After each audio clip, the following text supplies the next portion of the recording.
A college sophomore finished her shift at the cafeteria and decided to go for a hike. She got dressed, said goodbye to her roommate, and hitchhiked a ride to the start of a trail. The 18-year-old girl met some hikers who were coming back and asked them for directions. It was getting dark, but the student pressed on, and she was never seen again. Her name was Paula Jean Weldon, and she went missing in 1946. She was walking along a trail near Bennington, a town in southwestern Vermont. The next day, her roommate reported her missing. The authorities quickly organized a search party. Hundreds of people searched the woodlands around the trail for 4 weeks. Her college even shut down for a while so students and faculty staff could join the search. They came back empty. The girl had disappeared into thin air. Paula didn't pack a bag. She didn't take any extra clothes or money. All the evidence suggested she didn't expect to be out for more than a couple of hours. Her father was a well-known industrial engineer. He blamed the county sheriff for poorly conducting the investigation. Despite all the efforts, the poor girl was still nowhere to be found. Her case remains unsolved to this day. But this is not the first time someone went missing in Vermont's forests. A year earlier, Mitty Rivers, a lively 74-year-old man, was the guide for a group of 4 hunters. He reached a fork in the road with his son-in-law. Mitty said he would walk a short distance down one of the paths. After all, he didn't want to miss lunchtime back at the camp. But that was the last time anyone had saw him. The group he had accompanied searched for the man all afternoon before calling the police. A more extensive search followed, but it didn't yield any results. The local man was an experienced hiker, and he was well familiar with the trail. Still, he had gone missing. Firefighters, volunteers, and even servicemen couldn't find the missing person after a month of searching. All that they found was a cartridge he dropped in a nearby stream. The local authorities still haven't solved the case. Nobody knew at the time, but Mitty and Paula were just the beginning. In just half a decade, 5 people in total disappeared in this part of Vermont. Years went by, but still nobody could explain their disappearances. And that's why the area got its name, the Bennington Triangle, after the famous Bermuda Triangle, where ships and planes have been disappearing for centuries. In 1949, the most puzzling disappearance happened in the Bennington Triangle. A 68-year-old veteran boarded a local bus. He was going home after visiting his relatives in St. Albans. His family took him to the bus station, and there were 14 witnesses who claimed he was still on it at the last stop before Bennington. But he never got off the bus there. His luggage was still on the rack, and an open bus timetable sat on his empty seat. The man had apparently vanished into thin air while on a moving bus. And there's another weird thing. He disappeared on the exact same date the college student went missing 3 years ago. The youngest person to mysteriously vanish was an 8-year-old. He was with his mother while she worked on the family farm. She went to feed the pigs and left her son alone for an hour or so. When she came back, the woman couldn't find her son. The locals soon formed search parties, and the local sheriff brought in tracking dogs. They picked up the scent, but lost it suddenly at a nearby crossroads. The guy was never found. Again, there was a strange element to this story. The youngster was wearing a bright red jacket. This would have made him more visible to the rescuers. But more strikingly, Paula, the college sophomore who disappeared 4 years earlier, also had a red jacket. The final disappearance happened just 16 days after the little fella vanished from the farm. A 53-year-old woman was camping with her family in the Green Mountain National Forest. She went for a hike with her cousin, but there was a mishap. The woman fell into a stream.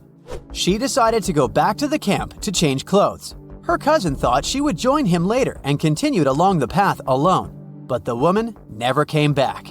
In fact, she never reached their base camp. For 2 weeks, 300 searchers scouted the woods. They brought in helicopters, but found no trace of the unfortunate woman. The last disappearance in the Bennington Triangle had an ending. Not a happy one, though. In the spring of the following year, the searchers found the poor camper 3.5 miles from the original campsite. They had previously covered that spot, which made it only more mysterious. It was impossible to determine why and what happened to her. The only thing these 5 disappearances have in common is the period of time and the geographic area. 36 square miles of thick woods in the southwest of Vermont. This remote area of Green Mountains wasn't the happiest of places. Bennington and the nearby village of Glastonbury were founded as mining and logging towns. The living conditions were harsh. Near the end of the 19th century, the locals tried to rebrand the area as a tourist destination, but the mountain was unstable and a huge flood washed away their dreams of a happy life. Residents started moving out. In 2010, only 8 people lived in Glastonbury. It became a ghost town. In the late 1940s, the area was back in the spotlight for all the wrong reasons. But how could these disappearances have remained a mystery for so long? Surely someone had a reasonable explanation. One theory suggests that it was a case of foul play. Maybe an unknown person was up to no good and harmed the unsuspecting people. But then there would have been a pattern, and there is none. Or maybe the elements were responsible. The college student went missing on a pleasant day at the very beginning of winter. She was lightly dressed because it was 50 degrees Fahrenheit outside. But in the evening, the air temperature plummeted. It was a freezing 9 degrees Fahrenheit the following morning.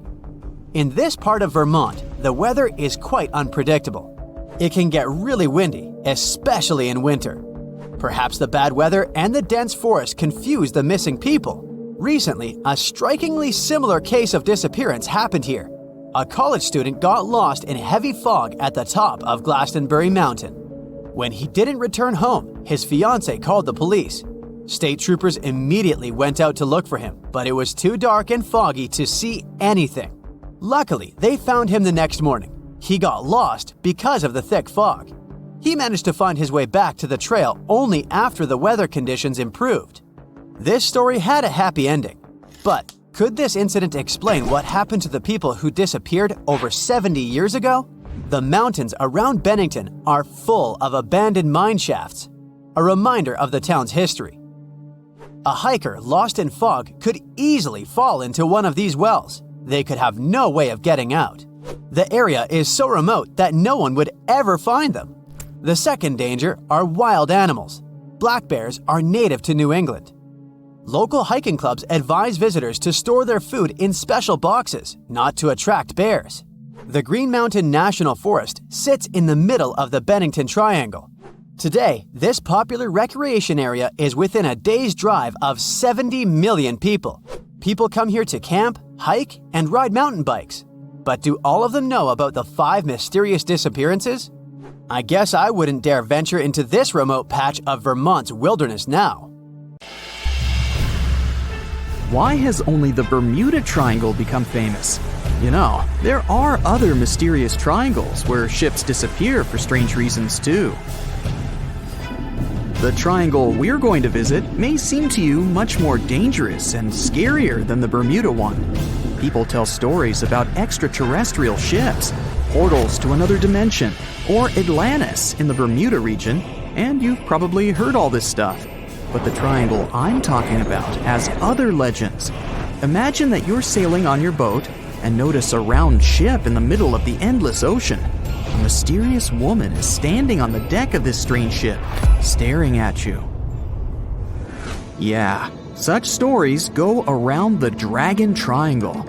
And if you try to figure out something about this place, you'll find that even the triangle's location is a mystery. This place is located near the Japanese coast in the Pacific Ocean. The triangle extends from Japan to the Bonin Islands and touches the Philippine Sea, but this is not its exact geolocation. Some records say the triangle is 70 miles east of the Japanese coast, while others say it's about 750 miles away. This difference in coordinates is because the region where the triangle is located is not marked on any maps. The exact dimensions of these waters are still unknown. The Dragon's Triangle is also called the Pacific Bermuda Triangle. It's like an evil twin brother of the latter, but it's older. The fact is that reports of strange disappearances of ships in this region appeared much earlier than reports about the Bermuda Triangle. For the first time, People found out about the mysterious power of this place back in the 13th century. The grandson of Genghis Khan sent 40,000 people on ships toward Japan to conquer the country. Their route passed through the Dragon's Triangle. However, these people didn't reach the shore because of typhoons in this zone, so all the ships sank. After this incident, Genghis Khan's grandson changed his mind about attacking the country. Immediately after that, people in Japan began to believe that this place had magical powers. In the modern world, divers and archaeologists have tried to decide whether this story is true. They've explored the bottom of the triangle and found artifacts from the sunken Mongolian fleet. A few centuries later, in the early 1800s, another story happened there. Sailors who traveled through the Dragon's Triangle saw a strange ship that looked similar to Japanese equipment for burning incense. There was only one person on board. It was a mysterious woman.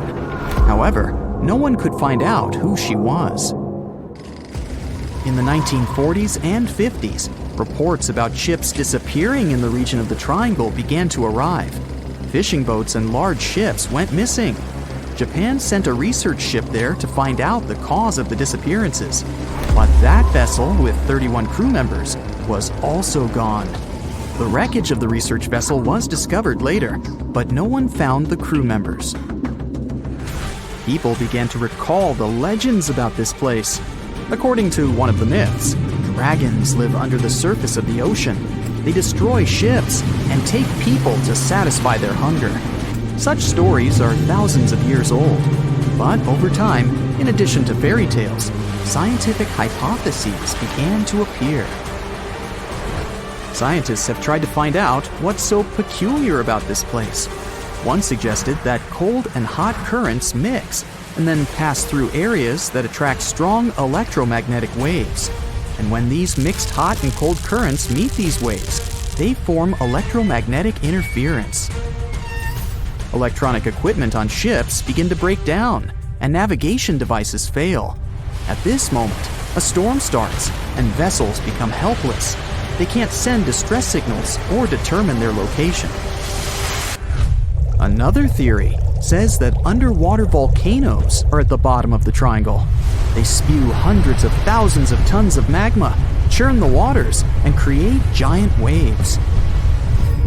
Seismic activity often happens off the coast of Japan, so this theory is quite logical. Also, volcanic activity can explain ancient legends about underwater dragons.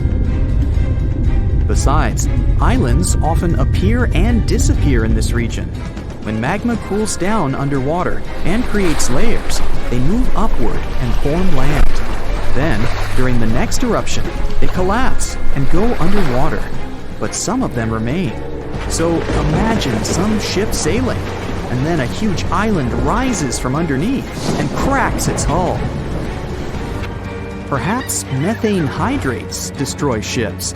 These substances come out of the Earth's crust, form large bubbles in the water, then rise and explode.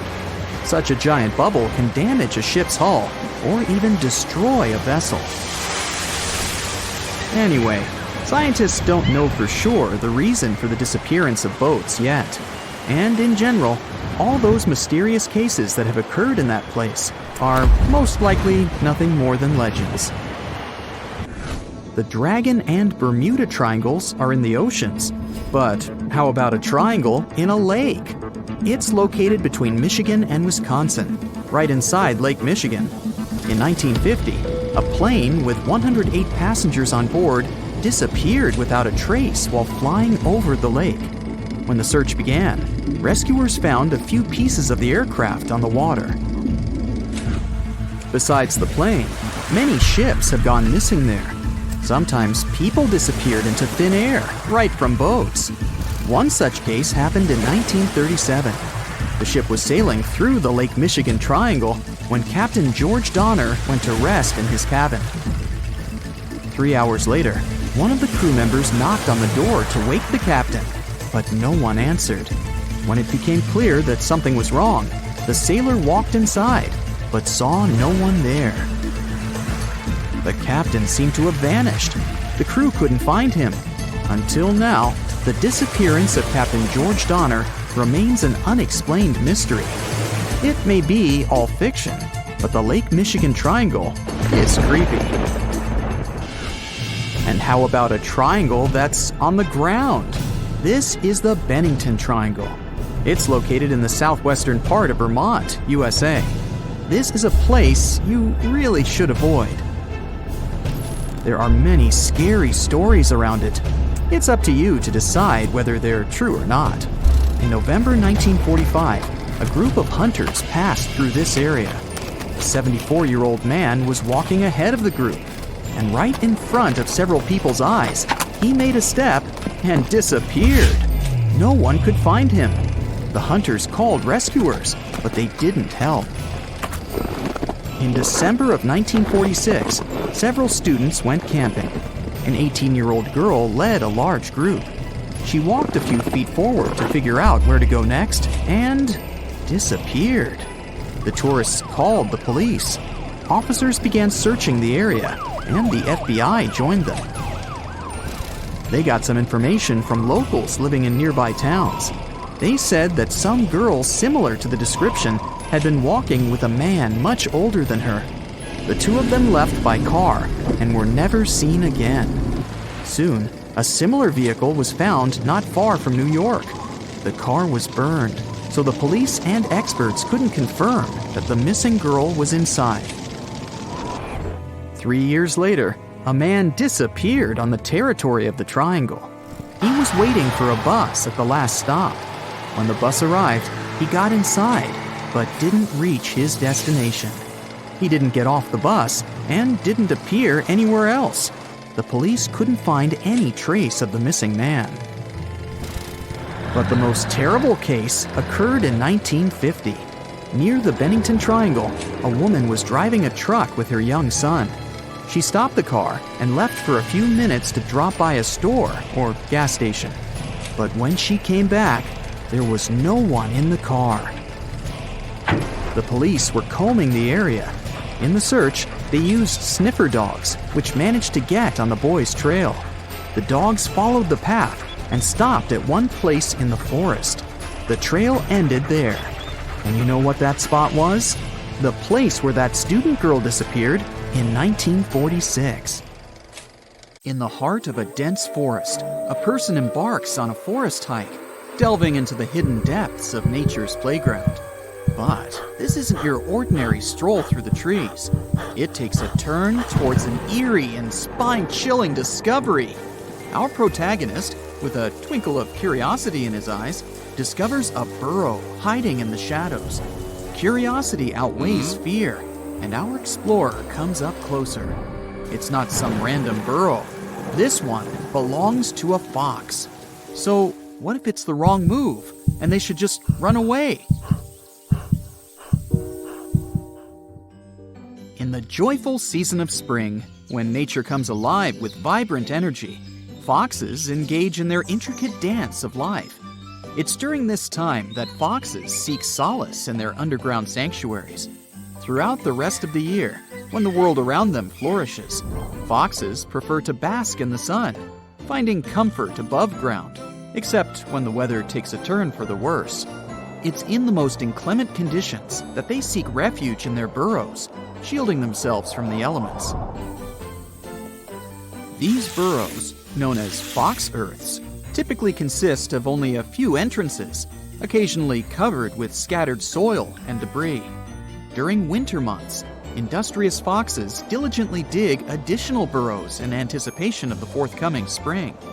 Sometimes, among the remnants of their subterranean journeys, lie the remains of fallen foxes, a testament to the cycle of life within these intricate underground networks. If one were to explore the vicinity of a fox earth, one would notice fresh traces of food remaining outside the burrows during the months of April to June. It's during this period, when playful fox cubs grace the earth with their presence, that remnants of their feasts can be found, a delightful sign of life unfolding. So, what do these earths look like? After all, There are other animals with dens in the forest, too. Now let's get to the heart of the matter. Fox dens, the elusive abodes of these mischievous beings, tend to be located in areas abundant in lush greenery. You might find these creatures hiding beneath the sheltering branches of a tree, or seeking refuge beneath imposing rocks. If you stumble upon a cozy little hole that appears tailor-made for a fox, and you catch a whiff of that unmistakable aroma, accompanied by other intriguing clues like scattered bones, you've likely discovered a fox den. Alas, my curious friend, there's no foolproof recipe for where these sly foxes choose to build their dens. They possess an uncanny ability to adapt to diverse environments, be it open grasslands, dense forests, or even the unforgiving tundra. Picture this. A fox's den consists of a minimum of 4 to 5 sections. We have the grand entrance, the ever-important ramp, the main den itself, and a secret room that doubles as a food stash. Depending on the size of the pack, there might be additional rooms to accommodate the whole gang of foxes. Now imagine the grand opening to a fox's den. The entrance and the ramp form a corridor leading about 3 to 8 feet deep into the earth, connecting the outer world with the cozy haven within. But there's more. Foxes, being savvy planners, stockpile their foraged treasures in their dens. Yes, they have their own food caches, where they hide all their scrumptious finds. The number of rooms within the den may vary, adapting to the size of the pack, as these crafty creatures ensure there's enough space for giving birth and raising their adorable offspring. They might even dig extra tunnels and create additional entrances just to keep things interesting. Now let's talk about culinary affairs. Foxes are savvy gourmands who store food in large quantities, ready to weather the winter and the mating season. However, they're not extravagant hoarders. They usually stash away just enough to last them a few days, considering they don't dine on fresh prey every single day. Berries and fruits often grace their storage chambers, while any delectable meat takes center stage in their culinary adventures. Curious about the proximity of fox dens to one another? Well, if the land is bountiful with abundant food and fresh water, you might stumble upon 2 or 3 fox dens within a 10 square mile radius. But if resources are scarce, you might have to expand your search to cover a sprawling 20 square miles to find just one den. But the saga doesn't end there. Foxes, true to their resourceful nature, often have multiple dens. They maintain the primary den, often known as the natal den, which holds sentimental value. Additionally, they keep a backup den for some unpredictable circumstances. And let's not forget their knack for claiming abandoned or borrowed dens as their own. Such clever tricksters, aren't they? Now, let's talk about these marvelous creatures themselves.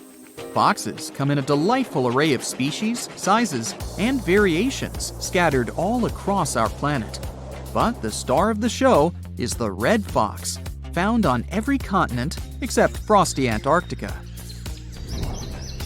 While most foxes prefer the tranquility of rural landscapes, don't be surprised if they venture into the realms of urban and suburban dwellings, where their path might cross with humans.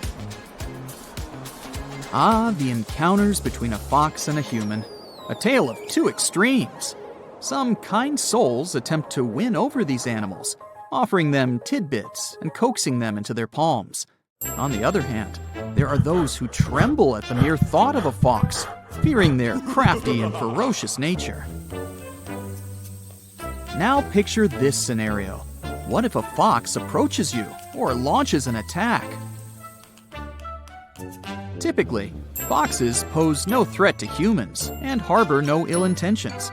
They prefer to feast upon small mammals or livestock, reserving their aggression for hunting or self-defense.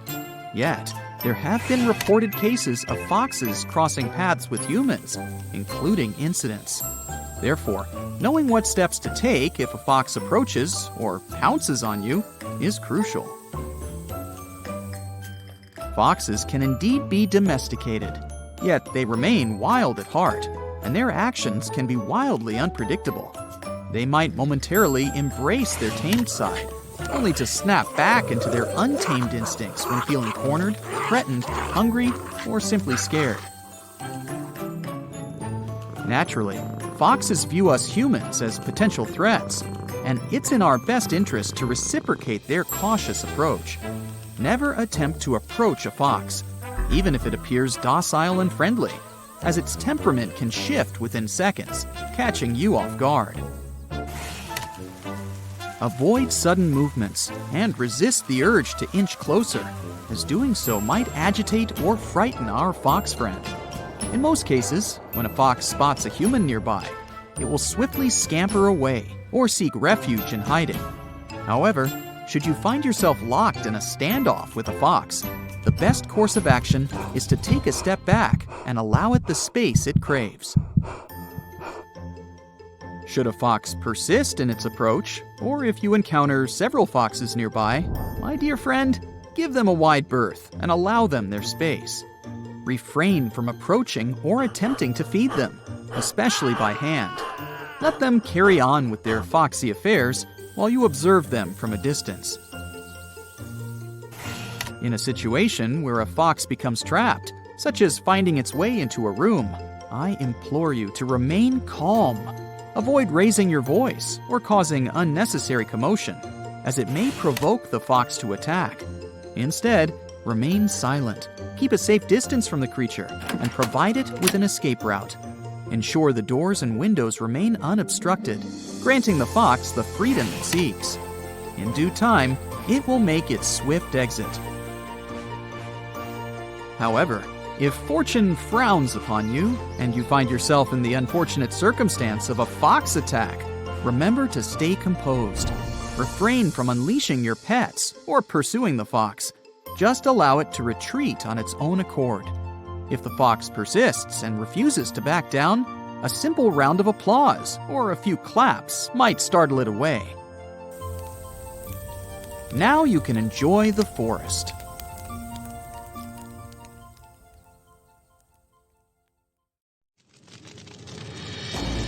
Alrighty folks, gather around and let me tell you about the manananggal, a real charmer of a mythical creature from Filipino folklore.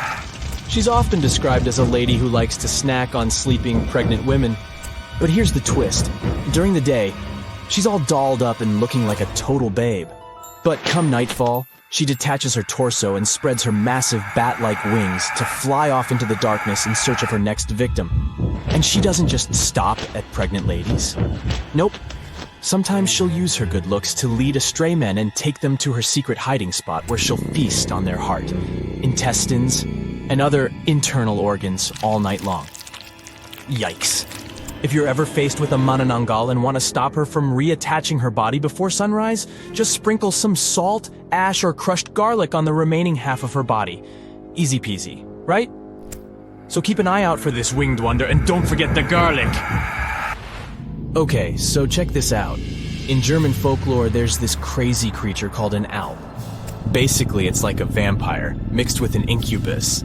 And it wears this dope hat called a Tarncap that gives it all kinds of powers. This dude is all about preying on women at night by messing with their dreams. Oh, and it's into breast milk and sucking the blood of men and kids. The Alp can shapeshift into all kinds of stuff, like cats, pigs, dogs, snakes, and even butterflies. And it's got this evil eye that can totally mess you up with bad luck or sickness.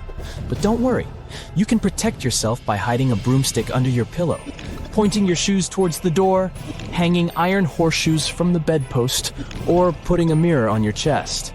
And if all else fails, just leave the lights on all night and shove a lemon in its mouth if you catch it napping during the day.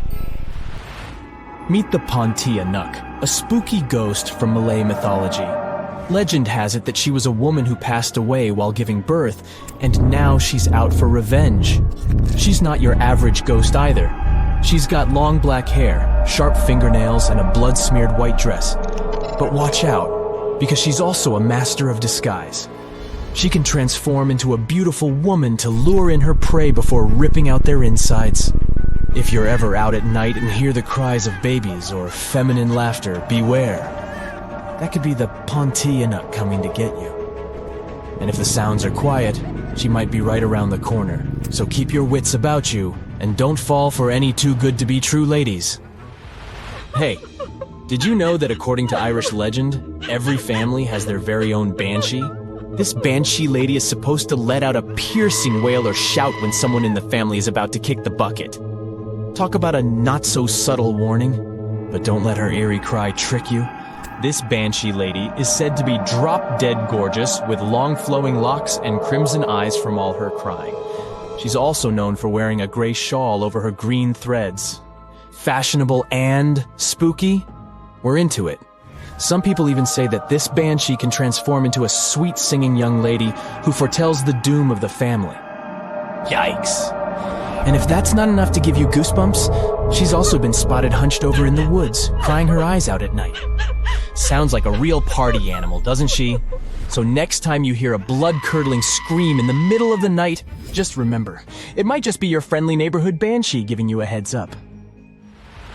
Now let me tell you about the Kalupilluit. These creatures are like the boogeyman of the Arctic. They live near the ice floes and are known for snatching up kids who get too close to the water. But don't worry, it's just a myth to keep children safe. Now, the appearance of these critters varies from story to story, but they all have some things in common. They've got slimy green skin, long hair, and long fingernails. Their hands are webbed like a fish, and they wear these fancy parkas made out of eider duck feathers. Oh, and watch out for their flippers. One of them can emit a sound that'll paralyze you. But don't fret, you can outsmart them. Some clever Inuit hunters figured out that if they asked the Kalupilluit to shapeshift into a seal or whale, they could easily finish it and bring home a tasty catch. Yum! Some stories say that these creatures use kidnapped children to keep their hair looking fabulous. Talk about dedication to hair care. Others say that the kids are just devoured or used to fuel the Kalupilluit's youth. But here's a wild tale for you. There was once a grandma who couldn't feed her grandson, so she called upon a Kalupilluit to take him away. The tribe eventually got back on their feet, and a young couple went to rescue the boy. They found him tethered to seaweed by the Kalupilluit, but every time they got close, she'd drag him back underwater. They ended up waiting until sunrise to cut him loose. Yeah, the Kalupilluit may be spooky, but they're just looking out for the kiddos. And who knows? Maybe they'll give you some hair care tips if you're lucky enough to meet one. Let me present to you the scariest horse-like monster in all of Scotland, the Nucklavi, or Nuckalavie. This bad boy has a skinless body, a head 10 times bigger than a human's, and a breath so poisonous it can destroy animals and crops. So, it's got wicked powers that can cause chaos all over the islands. But fear not, because there's an old spirit known as the Sea Mither who can control this terrifying beast during the summer months. The Nuckalavie has roots in Norse and Orcadian folklore, and was first documented by the mysterious Joe Ben using some fancy Latin manuscripts back in the 16th century. Ernest Marwick, an Orcadian writer and folklorist, thinks that this evil sea creature is similar to the Norwegian Knock, the Nuggle of the Shetland, and the shape-shifting Kelpie or water Kelpie. So, if you're ever out and about in Scotland and come across this scary guy, just remember, call on the Sea Mither and run for your life. This dude is South African Tokolosha. It may look like a gremlin, but trust me, it's way more mischievous. Apparently, witches and shamans can summon them with their magical powers, but there are ways to keep these troublemakers in check. One way is to give them some curdled milk. Apparently it's their favorite, and trim their hair so they can see. If that doesn't work, you can call in a witch doctor to use some good old-fashioned magic to exorcise them away. Now, according to South African folklore, these tokoloshes are mostly invisible and can suck on a stone to stay that way. So, if you want to keep them away from your home, scatter some special blessed salts, aka Tokoloshe salts, along your door frames and windowsills. Or if you're feeling extra cautious, put some bricks under your bed's legs. Better safe than sorry, right? Have you heard of the Chimera? She's a total monster, literally. This fire-breathing female hybrid is made up of all sorts of animal parts. Think lion-like body, goat-like head, and a tail that ends in a snake's head. According to Greek mythology, the Chimera is the child of Typhon and Echidna, and her sisters are Cerberus and Lernaean Hydra. Sounds like a family reunion, huh? But don't worry, our hero Bellerophon was up for the challenge.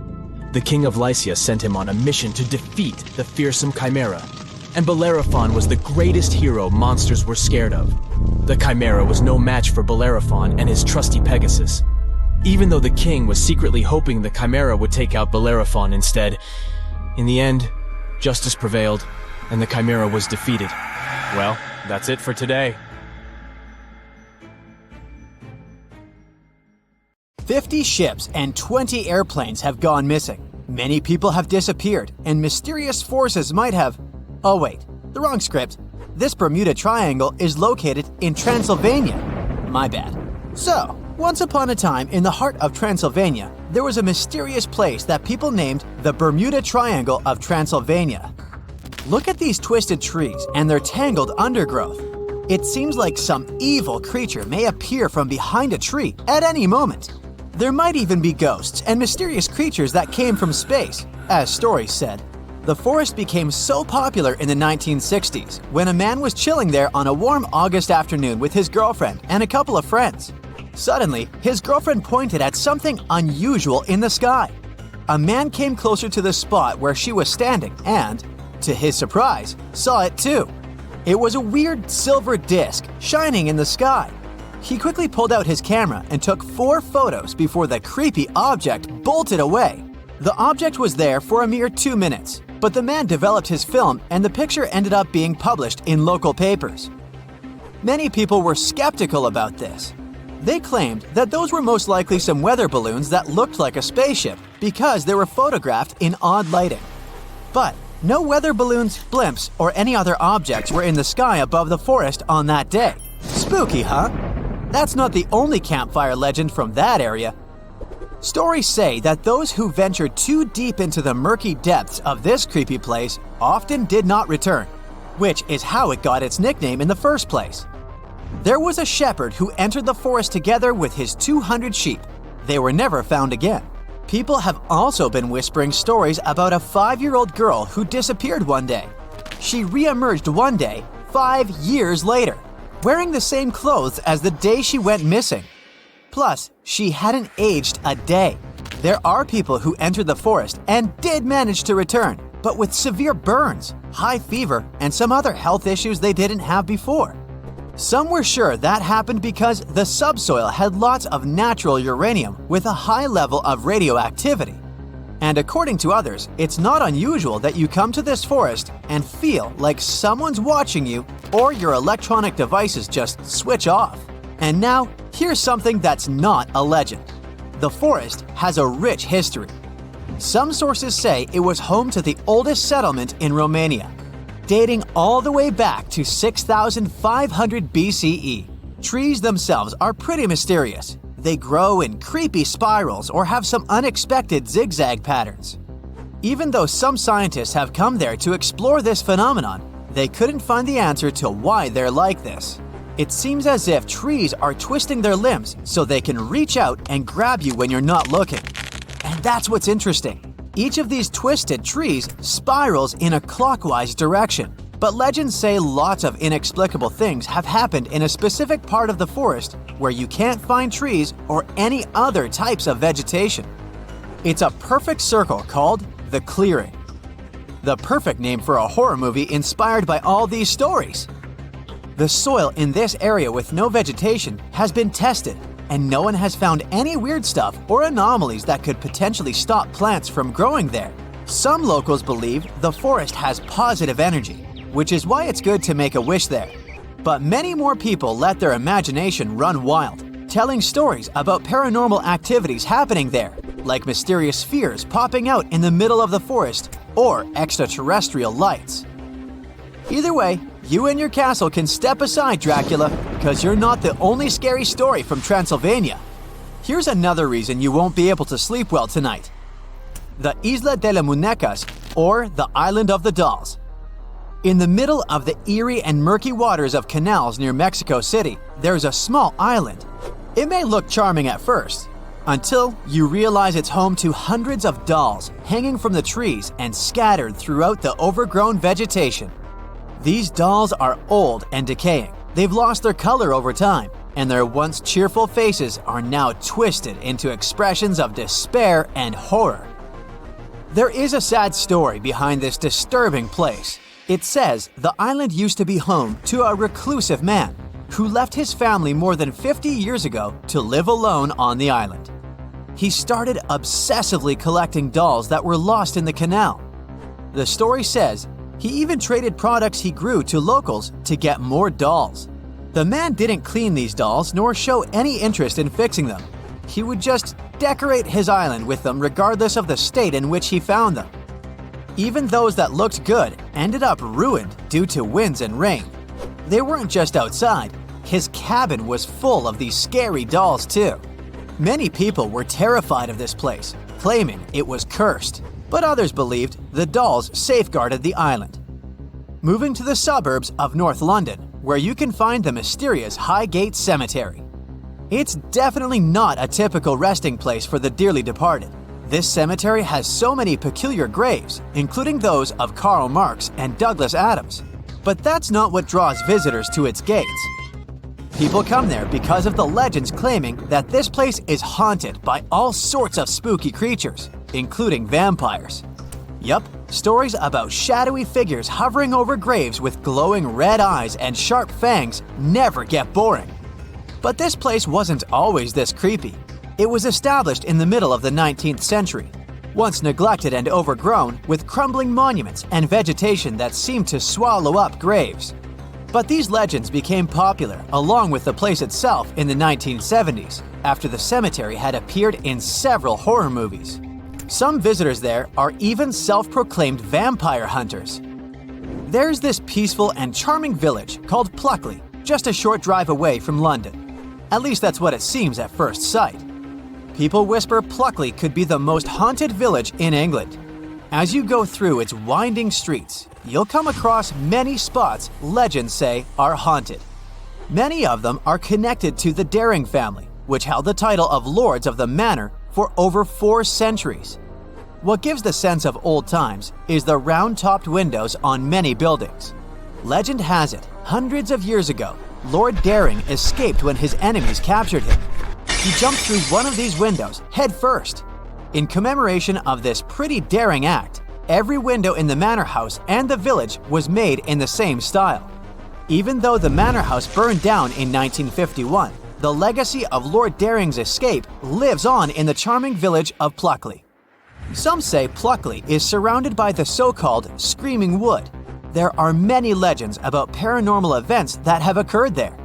There are nice walking trails in this wood, but to be honest, I'd only be brave enough to hit them during the day. And how about the Crooked Forest? It's in Poland, and it consists of 400 pine trees whose trunks take a sharp 90-degree turn and then become weirdly curved, like the letter J. Someone planted them in the early 1930s, but it's still not completely clear how all these trees got the same curve. One scientist said this looked like a typical response to gravity. Plants have a special mechanism that allows them to reorient themselves when the stem is horizontal to gravity. So, these trees may have been grown this way for making boats or furniture. Of course, human imagination goes way beyond science, so many tried to explain the existence of these trees with stories of spirits that possess these trees or mysterious creatures from space that made them this way. Okay, I'm on. Let me just grab my popcorn.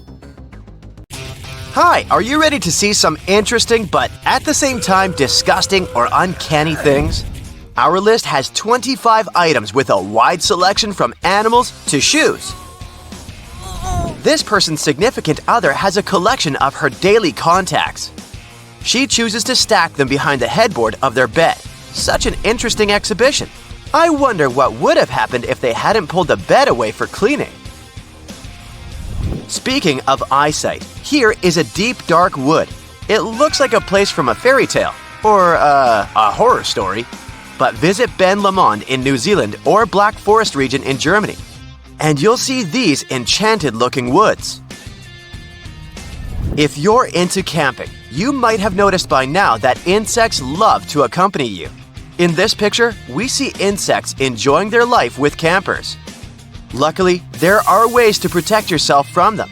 I'm talking about bug sprays or creams. Alternatively, you can make your own homemade essential oil repellent. Excuse me, what are these glowing things? They're the eyes of alligators. Dozens of alligators hang out in Florida swamps, their eyes glowing. The photographers got some help from their camera flash to better capture this effect. The animals' eyes look this way because they have a reflector system. You might be familiar with this look if you have a cat. See you later, alligator. Thunderstorms can be scary, especially if you see this in the sky. You're looking at a rarely seen phenomenon. It's a red space lightning, also called a sprite. To me, it looks like a jellyfish. When it comes to things people see in the sky, there are many hoaxes and legends, but this type of phenomenon is real. It's been confirmed by experts. What's that black circle in the picture? Has someone photoshopped it? Nope. Scientists have found a way to open a portal to another dimension. Okay, maybe not that. It's an object painted with Vanta black. In all seriousness, it's the darkest material known to science by now. This material was invented in 2014. It's the blackest shade of dark because it can absorb 99.96% of ultraviolet, visible, and infrared light. They've even produced a spray form of this substance. This material kind of plays with our perception of perspective. Three-dimensional objects appear to be two-dimensional. If you were given this material to paint one object, what would you pick? Let me show you human skin boots that are worth thousands of dollars. This customized footwear is designed to look like human legs and feet. They're made out of silicone. Let's travel in time a bit to see the world's oldest surviving diving suit from the 18th century. It now has the potential to be the monster in the closet. Raccoons like cat food, and here's some proof. I know you're hungry too, buddy, but your tiny hands look scary from this point of view, my friend. No, I'm taking it back. Your hands look cute, dear raccoon, compared to this person's kitchen. The idea is super cool and understandable. The well dates back to the mid-1700s, but I grew up watching the Ring movies. I'll pass on this one. Is it a Halloween special, or does this person use this car at all the seasons of the year? It's a side view mirror with a twist. Aha! Just in time. I'm planning to renovate my home. And this idea can come in handy. This is actually a flat hallway.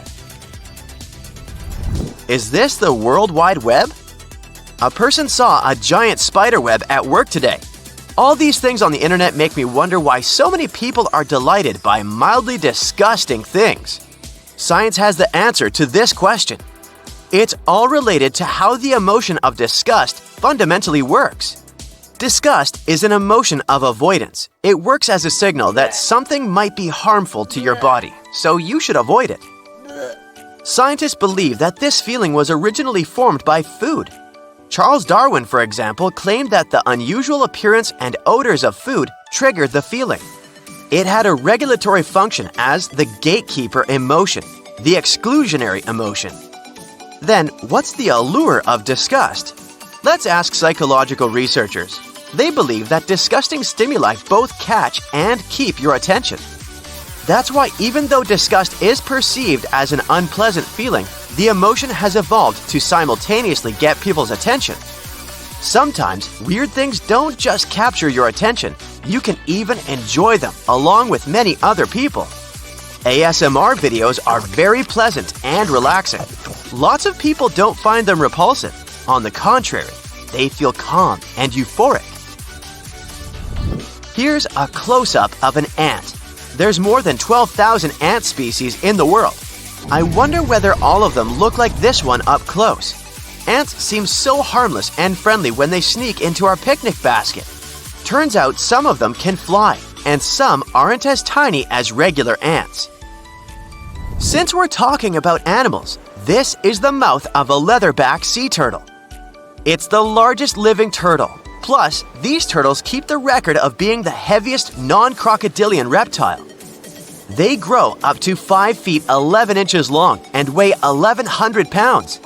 If you see one, you can easily recognize it since they lack a bony shell compared to other modern sea turtles. I know it looks like a person wearing a costume, but this is a harpy eagle. Now, do you want to see a Spanish dancer? Oh no, we don't have a flamenco type of vibe here. It's an animal. This fella is a sea slug. It has a scientific name, but it's hard to spell, so people nicknamed it this way. You might see a strong resemblance to a dancer's skirt. It's time to see some weird food. This is a lemon just going about its daily business, getting rotten. Let's visit the world of mold for a while. Mold spores are like tiny ninjas that can infiltrate your food. They're everywhere, and they love to set up camp on your bread, meat, and fruit. They create fuzzy little blotches that can make you ill. You should watch out for the ones that produce toxins. Luckily, not all molds are bad. Some of them, like the ones that make blue cheese, are delicious and healthy. What does mold need to form? Water, food, suitable air quality, and the perfect temperature. Then mold can grow on pretty much any food. Lastly, if you do spot mold on your food, don't just cut off the icky part and assume the rest is safe to eat. Mold can penetrate deep into your food. It's probably best just to toss that moldy food away and not risk it if you're not sure if it's safe to eat or not. I don't know what to say. It was cream cheese in another life. Oh look, a baby seal. Or mold. This person was doing research on molds. They leave us with Aspergillus flavus, which chooses to live peacefully. Can we stop for a moment and talk about why they let it continue? Now, I wonder how tall a plant growing out of a carpet can get. Here's another one. Do you want to see cat vomit that was left to mature for a few days? Ew, but wow, at the same time, they found mushrooms growing on blankets while cleaning a family's house. The feeling of disgust appeared a long time ago. Shakespeare's tragedy Titus Andronicus was similar to our present-day slasher movies. People loved it back then too, similar to why most spectators love Tarantino.